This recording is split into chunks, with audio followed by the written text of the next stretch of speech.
Thank you for being here this evening. It's good to have each one of you here this evening. As I introduce in the children's lesson this evening, we're going to be thinking a lot about decisions, a lot about choices. There's a story told of a barber that was giving one of his regular patrons a haircut one afternoon. And as the barber was giving the haircut to the customer, he looked out the door, saw a young boy coming towards the barber shop. And the barber stopped the haircut and he said to the patron on the chair, he said, "Hey, watch this." He said, this boy, he is just so silly. He has no idea. So the young boy comes in the barber shop, and the barber reaches into his pocket, and he gets out a dollar bill and 2 quarters, and he holds them out to the little boy, and he says, "Son, you may choose one. Choose one ham." And the little boy chose the 2 quarters and goes back out the door. Barber says to the gentleman on the chair, he says, "A silly boy. He does this every day. He comes in here, I give him the choice of $1 or 50 cents, and he chooses the 2 shiny quarters and goes back out the door." He finished up the haircut with the man. The man goes out the door, and he sees the boy coming out of the local convenience store, and he's eating an ice cream cone that he had bought with the 2 quarters. And he walks up to the boy, and he says, "Lad, I'm curious. Why did you choose the 2 quarters instead of the dollar bill?" He took a lick of his ice cream cone, and he said, "Well, as soon as I choose the dollar, the game is over." I love that story because it so well just fits the idea that we want to think about this evening of making choices that are more long-term, making choices that are looking further down the road than just right now. That lad knew that once he chooses the dollar bill, the barber's no longer going to give him the choice. And so he was choosing to keep the game going as long as possible. He was actually the smart one. You know, as we go throughout each and every day, we make lots and lots of decisions. We make lots and lots of choices each and every day. Some of them are big choices, some of them are small choices, some of them are choices that virtually mean nothing. But we're making decisions, we're making choices each and every day. And the idea that we really want to ponder on or look at here this evening is the idea that the decisions that we make, the choices that we make, have an effect on eternity. So we want to learn to make decisions with eternity in mind. We want to learn to make choices and decisions with eternity in mind. You can turn with me for a text to Hebrews chapter 11. Hebrews chapter 11, verses 23 through 27.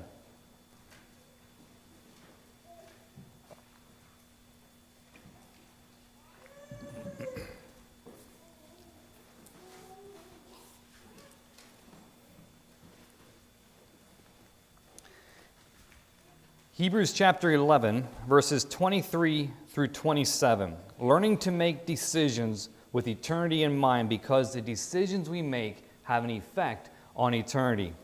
Verse 23, Hebrews chapter 11, verse 23. "By faith Moses, when he was born, was hid 3 months of his parents because they saw he was a proper child, and they were not afraid of the king's commandment. By faith Moses, when he was come to years, refused to be called the son of Pharaoh's daughter, choosing rather to suffer affliction with the people of God than to enjoy the pleasures of sin for a season, esteeming the reproach of Christ greater riches than the treasures in Egypt, for he had respect unto the recompense of the reward. By faith he forsook Egypt, not fearing the wrath of the king, for he endured as seeing him who is invisible."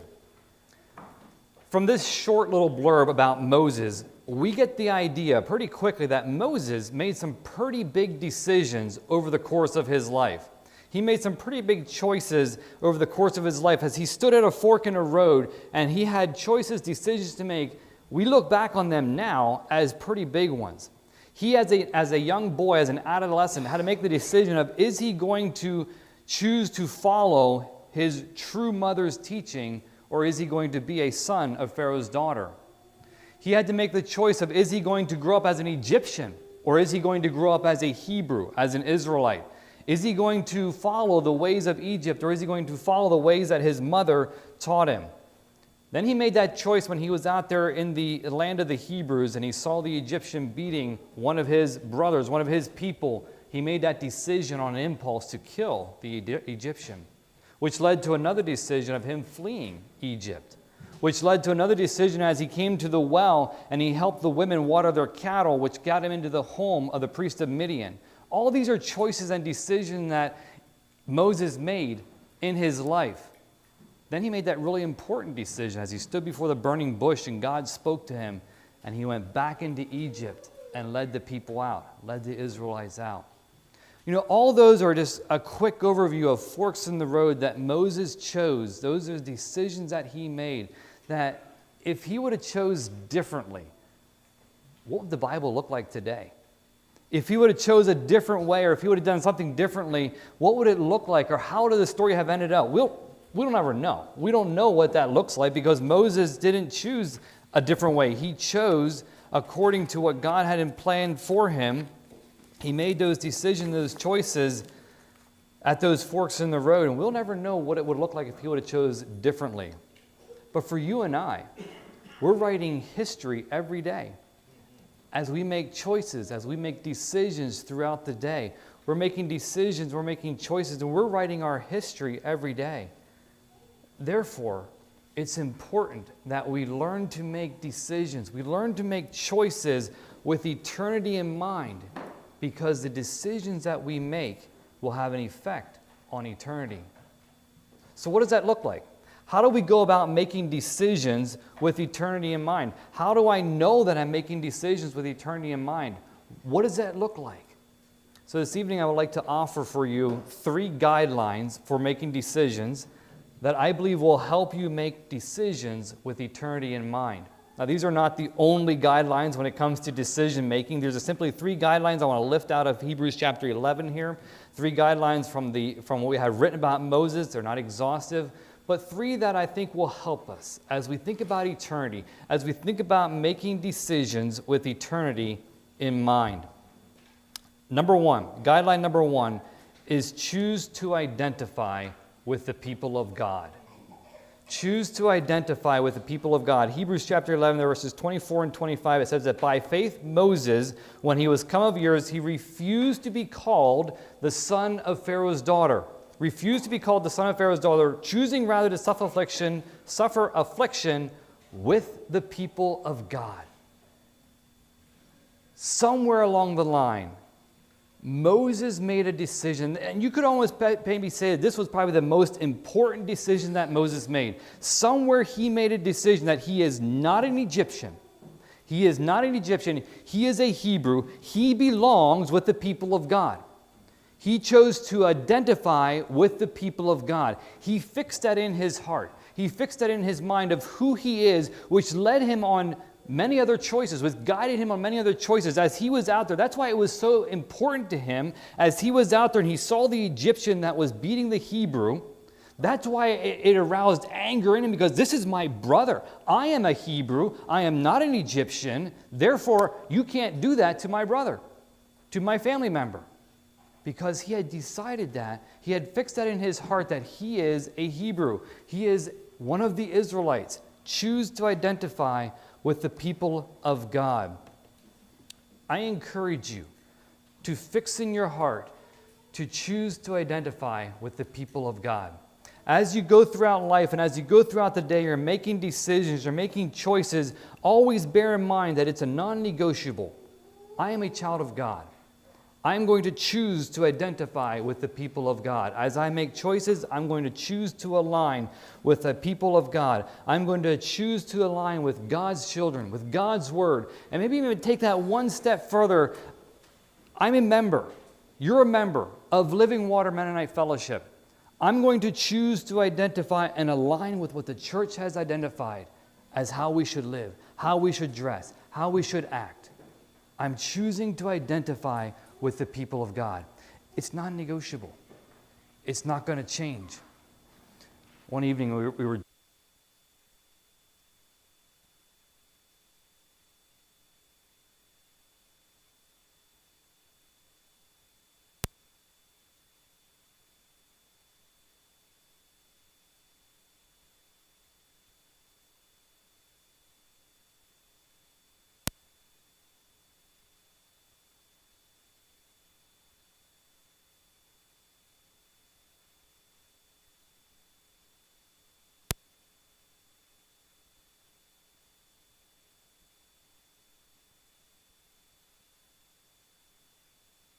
Work that way. It doesn't work to have the look, the sound, the smell, the rumble, everything of a big diesel pickup truck, but yet try to claim you're some sort of little fuel-efficient car. It doesn't work that way in our lives either. It doesn't work to say I'm a Christian, to look like or to say that's where I belong, but yet have the value system, have the thoughts, have the language, have the talks, have everything that aligns with the world and the kingdom of the world. Don't confuse people by saying one thing but living another. Choose to identify with the people of God.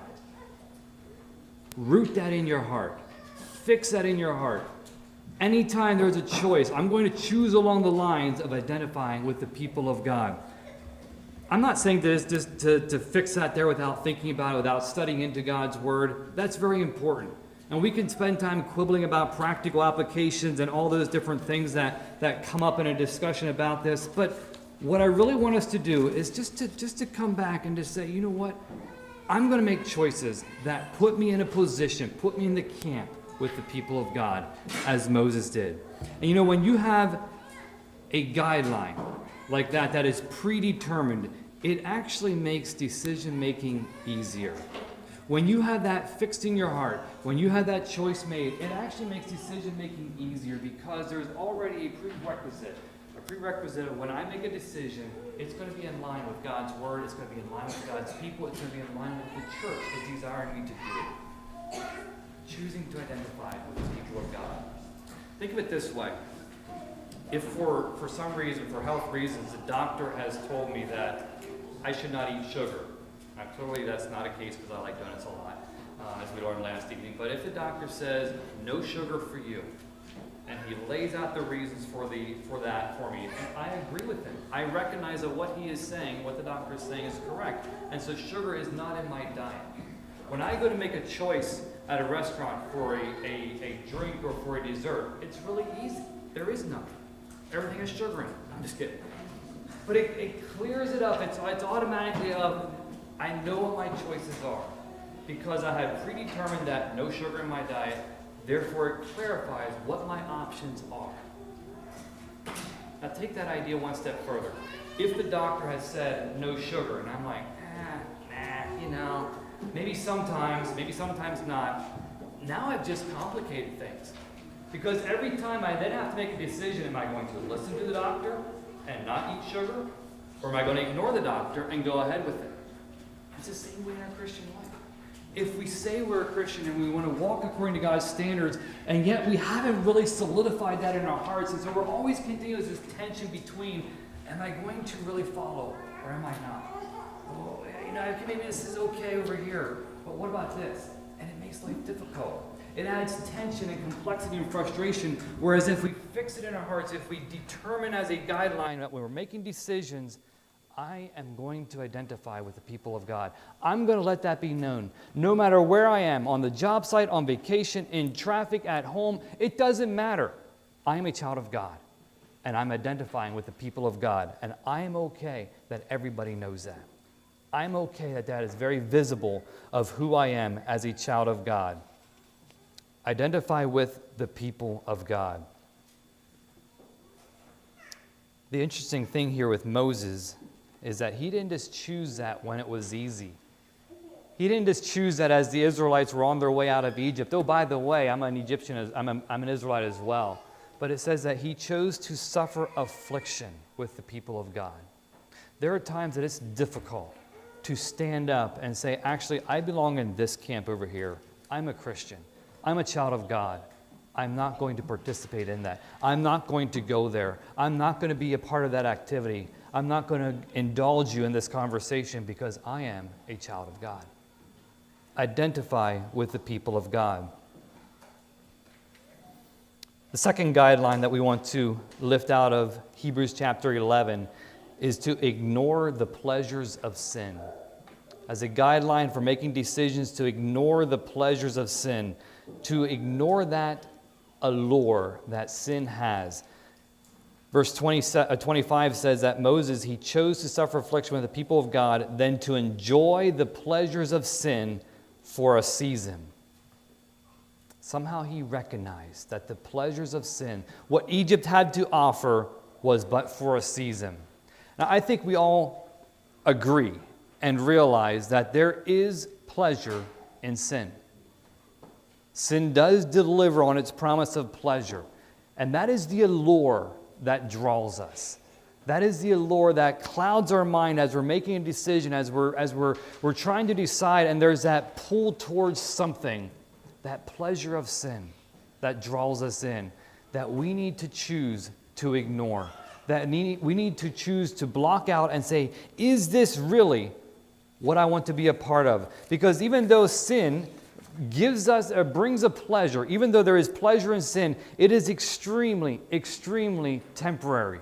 It is short. I mean, short as in, yes, it could be for hours, it could be for days, it could be for years. But in light of eternity, that is extremely short. Ignoring the pleasures of sin.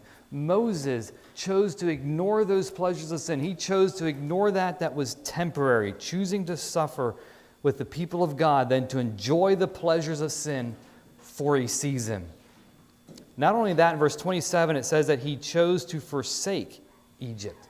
He forsook Egypt. And we know that many times in the Bible, the analogy between Egypt and the world is that they're synonymous. Egypt is connected as the world in the Bible. And so Moses, he chose to abandon what is comfortable, what is easy, the wealth, the prosperity of what he had coming to him as potentially as Pharaoh's daughter's son, what was coming his way. He chose to forsake all that. He ignored all that, and he chose to forsake Egypt, to leave Egypt. He forsook Egypt. Ignore the pleasures of sin. Sometimes we get caught up in when we're making a decision, we're looking at an option. Somebody has said that, this movie is such a good movie. Yeah, there's a couple scenes in it. There's some language in it. There's some innuendos in it, but it's got a really good plot line. The question is not, is that okay? The question is, should a child of God be putting themselves under that influence? As we are thinking about eternity, should a child of God be choosing to put themselves under that influence? Or maybe there's an invitation to go somewhere that it's going to be great. It's going to be it's a great show. It's a great event. There's a lot of ungodly things taking place there, but we're just going to go and enjoy what's there to be seen. Again, the question is, should a child of God be in that influence? Should a child of God be choosing to put themselves in that place? Or do we need to ignore, pull back the pleasures of sin and say, really? Is that where a child of God should go? Is that identifying with the people of God? We must resist the urge to what feels good, to what seems good for right now, and choose and make decisions with eternity in mind, looking down the road into eternity. Where is this going to lead me? Where is this decision going to take me? What trajectory am I taking with this choice? What path am I being set on with this decision? Is it pulling me towards God? Is it pulling me towards eternity in heaven? Or is it distracting and pulling me a different direction? Where is it taking me? When Laura and I started dating, one of the first things we did is we sat down as a couple and we wrote out some dating standards. We made out some guidelines for us. We made some standards that we wanted to adhere to while we were dating. And the goal for that was we didn't want to, in the moment, get sucked into temptation, get sucked into areas where temptation was strong. We didn't want to sacrifice the permanent on the altar of the immediate. We didn't want to make choices now that would have an impact on eternity. So we laid out standards, guidelines to help us live by, to help us make choices that we could go back to and say, you know what? These are areas that we said, not now. These are things that we said no to at the beginning of our relation. We didn't want to fall prey to that temptation, that allure that comes our way. It doesn't solve everything, but it helps. It helps in that. Ignore the pleasures of sin. Maybe the word ignore is not strong enough. Maybe we should be using more biblical terms that says flee or abstain. total opposite direction. That's what we should be doing, is totally away from anything that is connected to sin, anything that is connected to evil, anything that is going to pull us away from our goal of eternity in heaven. Now, there are many decisions that you make throughout the day that have nothing to do with choosing between the people of identifying with the people of God or ignoring the pleasures of sin. There's many decisions that go along with that, but there are important ones. There are ones that we make throughout the day of choosing what we're going to look at on our phone, choosing how we're going to interact with our coworkers at work that might not be a godly influence, choosing what we're going to do with that story that we heard that is just so good. Might be gossip, might not be true, but it's such a good story. What are you going to do with that?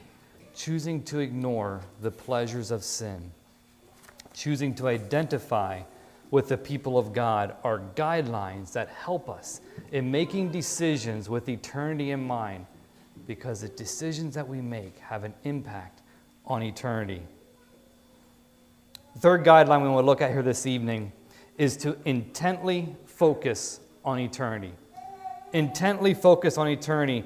Verses 26 and 27, Moses, he esteemed the reproach of Christ greater riches than the treasures in Egypt, for he had respect unto the recompense of the reward. By faith he forsook Egypt, not fearing the wrath of the king, for he endured as seeing him who is invisible.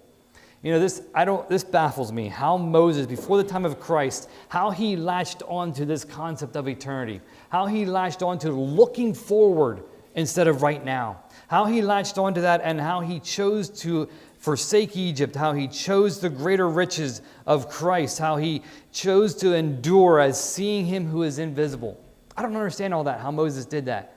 But it seemed he had his mind fixed on what God had for him, had his mind fixed on keeping eternity in view.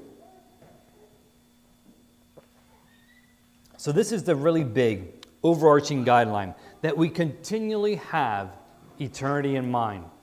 Somebody has given the acronym, I think Delvin one time shared it, I'm not sure where he picked it up from, or of the word time. The word time is today in mind of eternity. Today in mind of eternity.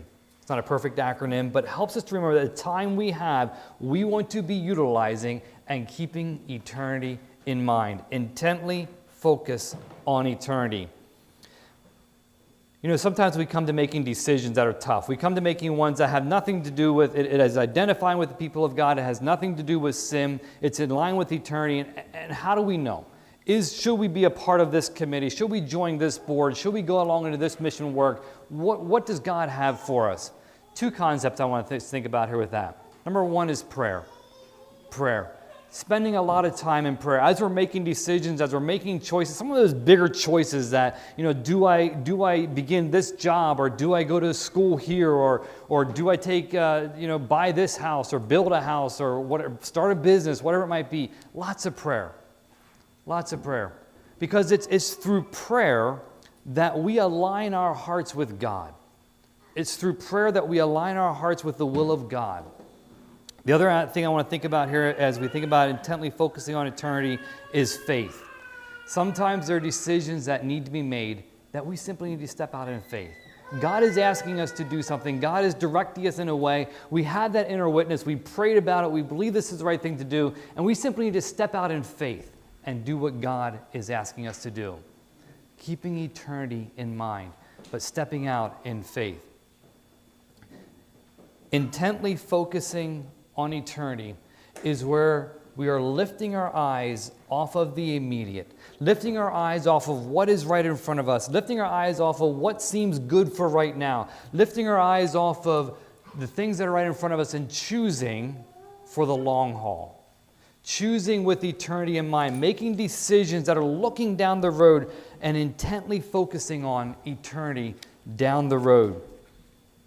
Not only does that give us a focus, but it also gives us endurance. It also gives us stamina as we intently focus on eternity. It says that Moses, he endured. Verse 27, not fearing the wrath of the king, for he endured. As we focus on eternity, it gives us the endurance. It gives us the motivation to continue on, knowing that this is not our final home, that we are looking forward to eternity. So use the guideline of intently focusing on eternity to make decisions with eternity in mind. Use the guideline of ignoring the pleasures of sin to make decisions with eternity in mind. Use the guideline of identifying with the people of God to make decisions with eternity in mind. Because the decisions that we're making day in and day out will have an effect on eternity. Sometimes as we go through life, we're thinking about those big decisions. And there are big decisions that we make. And maybe we lose sight of the little decisions that we make. The little choices that we make along the way that are just nudging our trajectory one way or another. Paying attention to those little decisions, those little choices we make, the influences that we put ourselves under, the things that we allow into our minds, the people that we surround ourselves with, paying attention to those little choices as well. Yes, there's big choices. There's big decisions that we make, but we also need to be aware that we're not slowly changing our trajectory of where we're going through little choices, through little decisions, paying attention to those as well, keeping eternity in mind day in and day out as we go throughout life, not losing sight of the long-term view for eternity. I'd like to close with an illustration here this evening. It's not original with me. It's one that I've borrowed from, I think the person's name is Francis Chan. I have a long rope here. I would like you to imagine that this rope goes on forever. It doesn't. It ends in the box. But I'd like you to imagine it goes out the door, goes up into Reinhold's, goes down Ridge Avenue into Denver, goes on down into Ephrata, down into Lancaster, Baltimore, Washington, on down to Miami, into the ocean. It goes on forever. This rope represents eternity for each one of us. All of us have a soul that is going to live on forever somewhere. This rope goes on and on. It's eternity. This little portion of the red indicates our time here on earth. The time that we have here on earth. And here's the part that I really want us to get a hold of, is the decisions that we make in this little bit of time here, when we pass from the red into the white, when we pass into eternity, eternity is fixed. And the choices, the decisions, the things that we choose here have an effect on where we spend eternity. That goes on and on and on forever. And I know we all want to spend eternity in heaven. I know we all want to spend eternity with Jesus. And that's why it's so important that we learn to make decisions with eternity in view. We learn to identify with the people of God. We ignore those pleasures of sin. We intently focus on eternity because that's what matters. That's what matters. When we look at this, it's so short. And we can get all wrapped up in, I want to make sure that I earn lots of money in this part of my life so that I can enjoy this part of my life. And we have no idea how close we are to transitioning from time on earth to time in eternity. And the decisions that we make day in and day out have an effect on where we spend eternity. Choose to identify with the people of God. Choose to ignore the pleasures of sin. Choose to keep eternity in view, because those decisions that we make in this time determine where we spend eternity. I invite you all to stand.